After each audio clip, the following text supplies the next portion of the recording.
Magandang gabi po sa inyong lahat. Ang pangalan ko po ay Millie Parfait. Alam ninyo, matagal na akong naninilbi bilang inyong barangay tanod.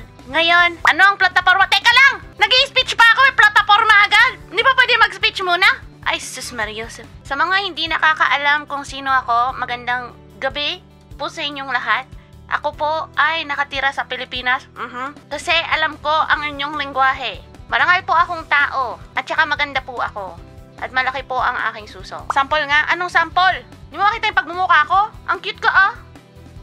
Ang pucha, sinungaling talaga. Tangina niyo! Oh my God! Basta tandaan ninyo, ang gusto ko lang para sa inyong lahat ay guminhawa ang inyong buhay. Magsisimula tayo sa aking plataforma. Teka, meron akong nirentahan ako ng... Ang aking plataforma po! Ngayong gabi, simula po ngayon, lahat ng tindahan magkakaroon na po ng wifi. Walang piatos, ito naman, nilugin nyo naman yung tindahan. May wifi na nga, di ba? Ilang Mbps? Syempre, libre lang. Di 2 Mbps. Pwede na kayong mag-Twitter. Anong lugi? Libre na nga eh. Bakit kayo magdodota sa tindahan? Sunod po, lalagyan ko po ng ilaw yung kada poste. Mga naglalakad ng gabi, mga pagod na, minsan madilim, di ba? Hindi na madilim ang paligid, dahil lang gusto ko, malakas ang hinaharap natin. Anong klaseng ilaw? Bakit choosy ka na naman? Pangatlo, nag-assign po ako ng Chismis Corner. Dahil minsan, masyadong busy ang buhay natin at hindi tayo nakaka-catch up sa mga chismis. So, meron po tayong Chismis Corner, malapit doon po sa may City Hall. Sa may bandang kaliwa lang po. Pag pumunta yung kaliwa, may babae doon at saka Marites. Iboto niya si Millie, maganda at malaking suso. Hindi catchy? Di kayo gumawa ng jingle ko? Ano po ba correct ng boobs niya sa barangay? Magkakaroon tayo ng world... Ano ba yan? Bakit kayo nagbabato ng tomato? Simula ngayon, gusto kong ipaalam sa inyo, magkakaroon tayo ng sistema na may libreng delivery ng mukha ko araw-araw para lang malaman ninyo kung buhay pa ako. Isa yun sa perks pag naging kapitana ako. Araw-araw, i-deliver ko ang aking mukha at litrato sa inyong bahay. Ay, sus Maria Josep, ang dami nagrereklamo. Ang dami ko nang binibigay. Libreng wifi sa tindahan. Yung picture ko kada umaga. Bakit picture mo? Kasi maganda ako. Dahil kayo ay isang magaling na citizen. Meron kayong libreng damit para sa akin. Ayan, wow. Diba? Oh, ang ganda oh. Para sa inyo, libreng t-shirt. Meron bang pink juicy ka pa? Ang pangit! Tanginan nyo! Ako nag-design yan! Pangpatay? Bakit pangpatay? Sino ililibre? Ano pinagsasabi ninyo? Yun lang po ang aking gustong sabihin ngayong gabi. Ito na po yung susunod na, na kandidato.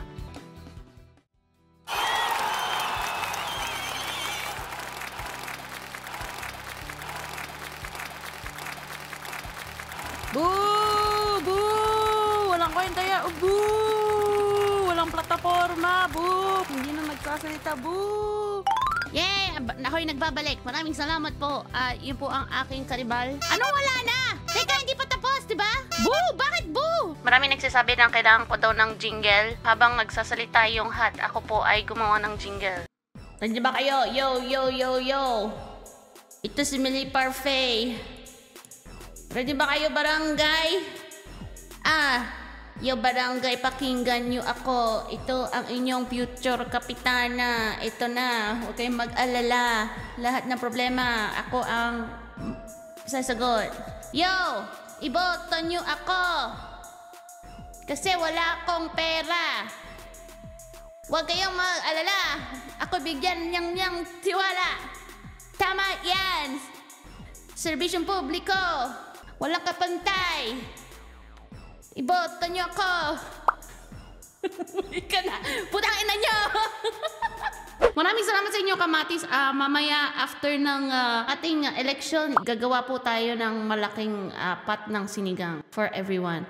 Ganda po, pwede na i-cover. Ang susunod po ay yung aking kalaban. Boo! Wala naman talent yan eh. Boo!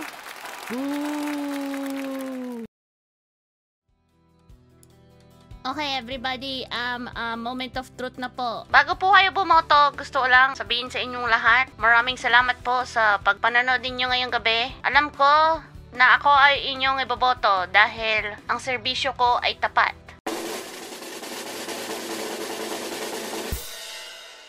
Mukhang nanalo ang Hat. Maraming salamat, Hat. Pwede ka na umalis. I'm okay with the results. I respect it. I would like to do a final speech, you know? This has been a very good opportunity for me. Tama ka natin. Natalo na nga ako eh! Last speech na nga eh! Sus, running against an inanimate object is something that I thought I could win. But clearly, you had your best interests at heart. And I just wanted to say, putangin na ninyo.